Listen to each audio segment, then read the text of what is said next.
নমস্কার বন্ধুরা, রিতম পডকাস্টের আরেকটা নতুন এপিসোডে সবাইকে স্বাগত জানাচ্ছি। আজকে তোমাদের সাথে শেয়ার করতে চলেছি ব্যারাকপুরে একটা দুর্দান্ত সত্য ভৌতিক ঘটনা। যদি আমার ভিডিও ফেসবুক থেকে দেখো ফলো করে নিও, ইউটিউব থেকে দেখলে সাবস্ক্রাইব করতে ভুলো না। আজকের গল্পটা দারুণ হতে চলেছে, তাই কানে হেডফোনটা পরে নাও। চলো আজকের গল্পটা শুরু করা যাক। আজকের গল্পটা আমাকে মেল করে পাঠিয়েছেন সুদীপ দাস দাদা, ব্যারাকপুর থেকে। দাদা যেভাবে গল্পটা মেল করেছে তোমাদের সামনে ঠিক সেইভাবে তুলে ধরার চেষ্টা করলাম। হ্যালো অডিয়েন্স, আমার নাম সুদীপ দাস, আমার বাড়ি ব্যারাকপুরের চিড়িয়া মোড়ের ওখানে। গল্পটা শুরু করার আগে তোমাদের একটু গল্পের বর্ণনা আর আমার বর্ণনা দিয়ে নিই। আমার বাড়ি চিড়িয়া মোড়ের একটু ভেতরে।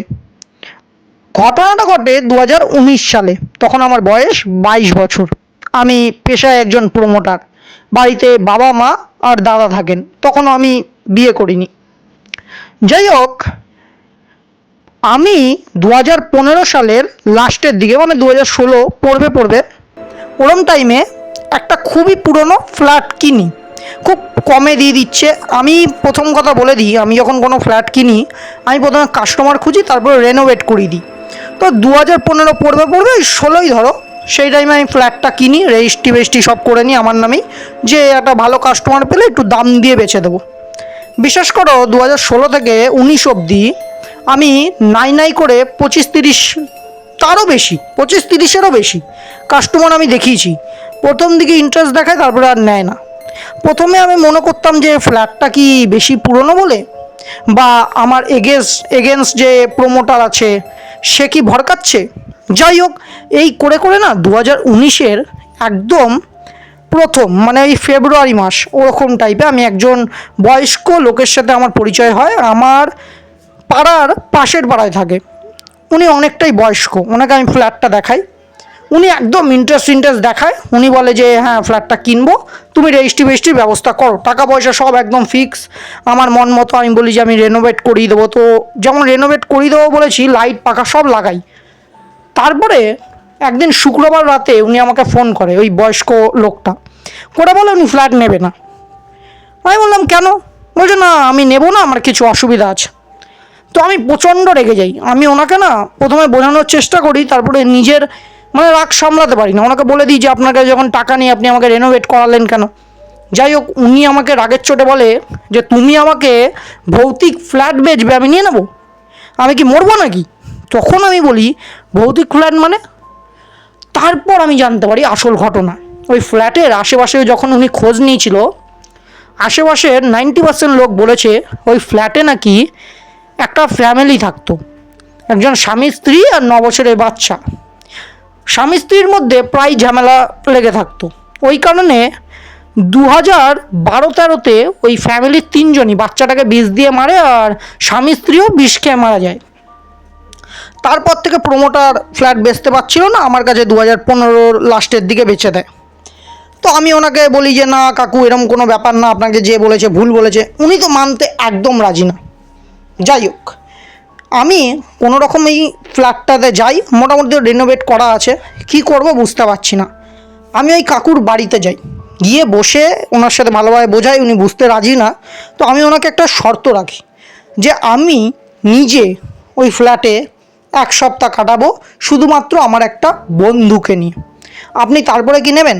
উনি বলে ঠিক আছে, তুমি যদি সেটা করতে পারো আর তুমি যদি প্রমাণ করো ওই ফ্ল্যাটে কিছু নেই, তাহলে আমি একবারে নিয়ে নেব। যাই হোক, আমার একটা বন্ধু ছিল, বন্ধুর নাম অভি। অভিকে নিয়ে আমি ডিরেক্ট ওই ফ্ল্যাটে যাই। ফ্ল্যাটটা একটা খুবই ব্যারাকপুরের জনপ্রিয় মাঠ আছে, মাঠটার নাম আমি এখানে বলছি না। ওই মাঠের সামনে, যেহেতু সামনে মাঠ, অত যানবাহন নেই, পুরো একদম শান্ত, আর একটা গলির ভেতরে। আমার যে বন্ধুরা ছিল সে গল্প লিখতো, ভৌতিক গল্প বলো বা আদার্স গল্প টল্প লেখালেখি করতো। আমি ওই বন্ধুটাকে নিয়ে ফ্ল্যাটে যাই, কারণ ওরও গল্প লিখতে সুবিধা হবে। এবার ফ্ল্যাটটার ব্যাপারে বলি, ফ্ল্যাটটা একদম পুরনো, প্রচণ্ড পুরনো। 3টে ফ্লোরের ফ্ল্যাট, প্রত্যেকটা ফ্লোরে 2টো করে রুম, মানে 2জন করে আমি রাখতে পারবো, ঠিক আছে। তো যাই হোক, আমি সেকেন্ড ফ্লোরে যাই, সেকেন্ড ফ্লোরে থাকবো বলে ঠিক করি, কারণ সেকেন্ড ফ্লোরটায় লাইট পাখা সব রেনোভেট আমি করিয়ে দিয়েছি। যাই হোক, সেকেন্ড ফ্লোরে ও একটা রুমে যায়, গল্প টল্প লেখে। প্রথম দিন যেদিন আমি এন্ট্রি করি, ওই দিন তো আর রান্না করি না, রুটি মাংস কিনে আনি, খেয়ে দিয়ে শুয়ে পড়ি। পরের দিন যে যার মতো কাজে বেরাই। সন্ধ্যাবেলা 7টার সময় আমি আরও রুমে ঢুকি। আমরা একটু ড্রিঙ্কসের ব্যবস্থা করি, হার্ড ড্রিঙ্কস। আমরা একটু নেশা করছি, ওর মতো গল্প লিখছে, আমি নিজের মতো মোবাইল টোবাইল দেখছি আর নেশা করছি। প্রথম ইনসিডেন্ট আমার সাথে হয়, আমাদের ওপরে যেই মানে লাস্ট ফ্লোর রয়েছে, তার উপরে তো ছাদ, ওই যে লাস্ট থার্ড ফ্লোর রয়েছে, ওই থার্ড ফ্লোরে আমি বুঝতে পারছি প্রচণ্ড জোরে কেউ লাফালাফি করছে, এদিক থেকে ওইদিকে দৌড়াচ্ছে। এবার আমরা ভাবলাম কোনো জন্তু টন্তু ঢুকে গেছে নাকি। আমরা না থার্ড ফ্লোরে যাই, গিয়ে দেখি থার্ড ফ্লোরে কেউ নেই, শুধু একটা কিছু মরে গেলে যেমন একটা পচা গন্ধ মারে না, ঠিক ওরকম গন্ধ নাকের মধ্যে আসছে। যাই হোক, আমি বলি যে পরের দিন এটা লোক ডেকে পরিষ্কার করতে হবে যে কিছু মরেছে নাকি।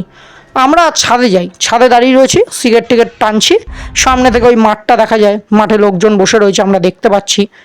তো সিগারেট টিকেট টেনে আমরা যখন নিচে যাই, প্রথম এরকম মানে জিনিস আমি দেখি। আমরা হার্ডলি 10 মিনিট ছাদে কাটাই, আবার নিচে চলে আসি সেকেন্ড ফ্লোরে। এসে দেখি ও যেই গল্পটা লিখছিল যে খাতায়, ওই খাতাটা কেউ না মানে কুচি কুচি করে ছিঁড়ে দিয়েছে। মানে কোনো যদি কুত্তা বিড়াল বা ইঁদুর টিঁদুরও থাকে না, এরমভাবে কাটবে এইটুকু সময়ের মধ্যে। আর আমি যে মোবাইল ঘাঁটছিলাম, আমার মোবাইলটা সেকেন্ড ফ্লোরেই ছিল, মোবাইলের কাঁচটা পুরো ভেঙে গেছে। ওপরে গ্লাস ছিল বলে বেঁচে গেছি, কিন্তু কেউ মনে হচ্ছে আছাড় মেরেছে। যাই হোক, আমরা এদিক ওদিক টর্চ ফর্চ দিয়ে দেখলাম যে না, কুত্তা বিড়াল কিছু নেই। অত কিছু খেয়াল না করে আমরা শুয়ে পড়ি। রাত 1টা কি 2টো আমার বন্ধু আমার ঘুমটা ভাঙায় ডেকে। আমি উঠে বলি কী হয়েছে। ও বলছে চুপ চুপ চুপ, কোনো কথা বলবি না, শুধু শোন। আমি বললাম কি শুনবো। ও আমাকে আবার নিজের ঠোঁটের মধ্যে আঙুল দিয়ে বলছে চুপ, একদম চুপ, খালি শোন। আমি শুনতে পাচ্ছি একটা বাচ্চার কান্নার আওয়াজ। একদম, আমরা তো রুমের গেটটা আটকে দিয়েছি, মনে হচ্ছে আমরা যে গেটটা আটকেছি ওই গেটে কেউ হেলান দিয়ে বসে কাঁদছে। আর আমরা না একদম মানে ভয়, ওই টাইমে আমার গলা টলা শুকিয়ে গেছে, একটা বাচ্চার কান্নার আওয়াজ, কী ব্যাপার হলো, বাইরে কে। তখন রাত 1টা 1:30 বাজে, ভয়তে একদম মানে আমার গা একদম কাঁটা দিচ্ছে, গা ফা ভারী হয়ে যাচ্ছে। হঠাৎ করে কান্নার আওয়াজটা বন্ধ হয়ে যায়। ঠিক 2 মিনিট আমি বন্ধুর দিকে তাকিয়ে রয়েছি, বন্ধুটা আমার দিকে তাকিয়ে রয়েছে। আমাদের যে দরজাটা লক করেছিলাম, সেদিন হয়তো ভগবান ছিল তাই আমি লক করে শুয়েছি, আমরা ছাড়া ফ্ল্যাটে কেউ নেই, তাও আমি লক করে দিয়েছিলাম। মনে হচ্ছে বাইরে থেকে গেটে কেউ ওই দরজাটায় প্রচণ্ড জোরে ঘুষি মারছে, মানে কেউ বলছে যে দরজাটা খুলতে। তারপর ঠিক মানে প্রায় 5 মিনিট এরকম দরজার মধ্যে বিশাল জোরে দাম দাম করে বাড়ি মারছে কেউ, মনে হচ্ছে ভেঙে ফেলবে এখনই। আমার বন্ধুরা তো প্রচণ্ড ভয় পেয়ে যায়, আমি তো একদম ভয়ে এক কোনায় সেটে গেছি। হঠাৎ করে আওয়াজটা বন্ধ। এইবার আমার বন্ধুটা নাকি শুনতে পাচ্ছে ওরা মা ওকে ডাকছে। ও বলছে কি মা মা ডাকছে আমাকে, আমি আসছি। আমি ওকে ধরে রেখে দিয়েছি, আমি যে না তুই কোনো জায়গায় যাবি না, চুপচাপ বস, তোর মা নেই, তোর মা বাড়িতে রয়েছে। ও নাকি স্পষ্ট শুনতে পাচ্ছে ওর মা ওকে ডাকছে বাইরে থেকে দরজার। আমি বলছি না, এটা নিশির ডাক, তুই যাবিই না। ওকে আমি কোনো রকম আটকাই। তারপর শুরু হয় উৎপাত। 2টো বাজবে, ও তো মানে একদম কান্না কান্না মুখ হয়ে গেছে। এইবার আমি বুঝতে পারি ওই রুমটার মধ্যে কিছু একটা আছে, মানে আমরা যেই রুমটাতে রয়েছি, আমি ফিল করছি কারো একটা গরম নিঃশ্বাস আমার ঘাড়ের কাছে পড়ছে, মানে কেউ একদম ক্লোজ এসে আমার দাঁড়িয়ে রয়েছে। কিন্তু আমি না নিজের মতো ফোন দেখছি, আর ওকেও বলছি তুই ফোন দেখ আমার সাথে, কোনো দিকে তাকাবি না, কেউ যদি টাচ করে তাও কিছু করবি না। তো আমি নিজের মতো ফোন দেখছি। আমাদের দুজনের ফিল হলো আমরা যেহেতু লম্বালম্বি শুয়ে রয়েছি, একটা পা ওর একটা পা আমার, কেউ একটা 2টো হাত দিয়ে ধরলো আর নিচের দিকে টানছে। আমি আরও নিচের দিকে তাকাবো না, আস্তে আস্তে পায়ের মধ্যে আঁচড় দেওয়া শুরু হলো। আমাদের পা জ্বলছে কিন্তু আমরা পা সরাচ্ছি না, কারণ মানে আমাদের গা না একদম স্টিল হয়ে গেছে, আর গা ভারী। আমি যে মোবাইল দেখছি না, আমি ঘামছি, পাখা চলছে কিন্তু আমি ঘামছি। এইবার দেখছি পা টানার লেভেলটা বেড়ে গেল, মানে কেউ গায়ের জোরে এবার পাটা টানছে, আমরা নিচের দিকে না একদম সরকে যাচ্ছি। এইবার আমি একটুখানি নিচের দিকে তাকাই, মানে বিশ্বাস করো, যদি নরম মনের কেউ এরম দৃশ্য দেখতো, সে ওখানে হার্ট অ্যাটাক করতো। একটা মহিলা, চোখ দুটো খালি দেখতে পাচ্ছি, সে আমাদের খাটের নিচে বসে রয়েছে। সে কতটা মানে রাগ চোখে আমার দিকে তাকিয়ে রয়েছে, চুলগুলো এলোমেলো, তার গাটা না খয়েরি কালারের, পচে গেছে মনে হচ্ছে এরকম। আপনার একটা পচা গন্ধ আমার নাকে পড়ছে। আর ওই দৃষ্টি, ও যে মানুষ না আমি বুঝতে পারছি। আমি প্রচণ্ড জোরে চিৎকার করে উঠি, বিশ্বাস করো বাবা গো বলে আমি বহুত জোরে চিৎকার করি। মানে ওরকম ভয় মানে আমি লাইফে পাইনি। আমার বন্ধুটা আমার জড়িয়ে ধরে হাউমাউ করে কাঁদছে, এত বড় একটা ছেলে হাউ মাউ করে কাঁদছে। আমরা বুঝতে পারছি রুমে কিছু হচ্ছে। ঠিক আবার 2 মিনিট বন্ধ হয়ে গেল, পায়ের মধ্যে একদম স্ক্র্যাচ পড়ে গেছে লাল। বাইরে মনে হচ্ছে কোনো একটা বাচ্চা ফুটবল খেলছে, মানে কিছু একটা ধূপধাপ পড়ছে, আর বাচ্চাটা না হাসছে। একটা বাচ্চার হাসির আওয়াজ, আর এদিক থেকে ওদিক আমাদের রুমের বাইরে কেউ দৌড়াচ্ছে। এইবার আমি আরও তো একদম ভয়ে কি করব বুঝতে পারছি না। আর সেই টাইমে আমি যে কাউকে ফোন করব বন্ধু বান্ধব, আমাদের মোবাইলের টাওয়ার নেই। মানে ওই বন্ধুটার আমি ভেবে নিয়েছি আজ আমরা শেষ, কেউ বাঁচাতে পারবে না আমাদের। তো কিছুক্ষণ পরে ঠিক 10 মিনিট ওরকম আওয়াজ তো বাইরে চলছে, হঠাৎ করে আমার বন্ধুটার কানের পাশে কেউ নাকি এসে ফিসফিস করে বলছে, আমাদের সাথে খেলবে? আমরা একা খেলছি, তোমরা খেলবে? ও প্রচণ্ড জোরে চিৎকার করে আমা করে বলে, আমাকে বাঁচা, আমি আমি আমাকে আমাকে ওরা মেরে ফেলবে, আমি দেখতে পাচ্ছি ওদেরকে, ওরা আমায় মেরে ফেলবে। আমার বন্ধুর ওই কথাটা এখন আমার কানে বাজছে, আমার গা ফা পুরো ভারী, মানে কাটা দিচ্ছে, আমাদের চোখ লাল, আমরা কাঁদছি ওই রুমটাতে। এইবার হঠাৎ করে আমাদের রুমে একটা পোস্টার লাগানো ছিল, মানে এটা ম্যাজিক না কি আমি আজও বুঝতে পারলাম না। আমার চোখের সামনে পোস্টারটা না মাঝ বরাবর মানে কেউ ছিঁড়ে দিল, মানে ছিঁড়ছে, কি হচ্ছে রুমটার মধ্যে তুমি বুঝতে পারবে না। একটা মানে পচা গন্ধ কোনো সময় নাকে পড়ছে, কোনো সময় মনে হচ্ছে কেউ পাশে নিঃশ্বাস ফেলছে। তারপর যে জিনিসটা ঘটলো, মাই গড, ওরকম মানে জীবনে আমি দেখিনি। আমাদের রুমের বাইরে যে নিচে একটুখানি ফাঁকা থাকে না, ওই ফাঁকাটা দিয়ে একটা সাদা ধোঁয়া মানে রাপলি বেরাচ্ছে। আমি আর আমার বন্ধু দেখছি, মোবাইল দেখা একদম ঘুচে গেছে, আমি খালি দেখছি ধোঁয়া বেরাচ্ছে।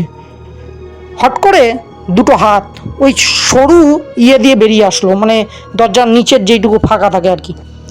মানে আঙুল দেখতে পাচ্ছি 5টা, নাড়ছে কেউ আঙুলগুলো, আর আঙুলগুলো না পুরো খয়েরি কালারে একদম পচে গেছে, ওরকম নাড়ছে। আমি ভাবছি ভাই কি হচ্ছে ঘরটার মধ্যে। তারপর হঠাৎ করে আমাদের দুজনেরই একই জিনিস ফিল হচ্ছে, যে আমাদের পেছনে যে দেয়ালটা আছে, ওই দেয়ালটার মধ্যে কেউ চড়ছে স্পাইডারের মতো, আর রুমটার মধ্যে মনে হচ্ছে কেউ দৌড়াদৌড়ি করছে। তারপর হঠাৎ করে দরজা কিন্তু লকটা খুলে যায়। কি করে খোলে আমি ভাই বিশ্বাস করবে না, দরজাটা হালকা হালকা করে খুলছে, আর আমি আরও মা বাবা বলে চিৎকার করছি, মানে আর পারছি না, মনে হচ্ছে আমরা স্ট্রোক করে যাবো এখানেই। দরজাটা খোলে একটা 9 বছর কি 10 বছরের বাচ্চা, একদম ছোট, দরজাটা বাইরে দাঁড়িয়ে রয়েছে। আমাদের দিকে একদম হাত সোজাসুজি বাড়িয়ে হাত দিয়ে ডাকছে, আর বলছে, আসো খেলবো, আসো আমার সাথে খেলো। পাশে হঠাৎ করে একটা সাদা কাপড় পরে মহিলা, তার পাশে একটা মানে নর্মাল একটা উলঙ্গ মানুষ, কিন্তু তার সারা শরীর মানে চেরা, যেমন পোস্টমর্টম করলে হয় না। আর বউটার মুখ এত ভয়ানক, মানে ওটা মানুষের মুখই না, মাঝখান বরাবর চেরা, আর ওরা না হাসছে আমাদের দিকে তাকিয়ে। আমি আর না পেরে প্রচণ্ড জোরে যখন একটা চিৎকার করলাম যে আমাদের ছেড়ে দাও, আমরা আর আসবো না, আমি ফ্ল্যাটও বেচবো না, ওরা চলে গেল। কিন্তু গল্প এখানেও শেষ না, উৎপাত আরও বেড়ে গেল। আমি যে দরজা আটকাবো সেটাও পাচ্ছি না। দরজার বাইরে ওই যে 3জনকে আমরা দেখলাম, ওরা হামাগুড়ি খাচ্ছে, বিশ্বাস করো, একবার এদিকে যাচ্ছে, একবার ওদিকে যাচ্ছে, একবার এদিকে যাচ্ছে, ওদিকে যাচ্ছে। শেষে আমি একটা বুদ্ধি লাগালাম, লাস্ট আমি বুঝে গেছি যে এরা আমাদের মেরে ফেলবে, এরা বাঁচতে দেবে না, কারণ আমাদের সারা শরীরে মনে হচ্ছে আঁচড় দিচ্ছে কেউ, আমরা বুঝতে পারছি কিন্তু কাউকে দেখতে পাচ্ছি না। আমার বন্ধুরা একদম জ্ঞান হারায়। আমি ওকে বলছি একটু শান্ত হ, দাঁড়া আমি কিছু ব্যবস্থা করছি। আমার ফোনে আমি প্রথমে গায়ত্রী মন্ত্র চালাই, কিন্তু গায়ত্রী মন্ত্র চালানোর সঙ্গে সঙ্গে না এত জোরে ওরা চিৎকার করছে, মানে কেউ তো করছে, একটা বাচ্চার আওয়াজ কাঁদছে, আবার একটা মহিলা প্রচণ্ড জোরে চিৎকার করছে, একটা লোক প্রচণ্ড জোরে মানে লাফালাফি করছে। আমি কি করি, ওইটা বন্ধ করে এবার হনুমান চালিসা চালাই।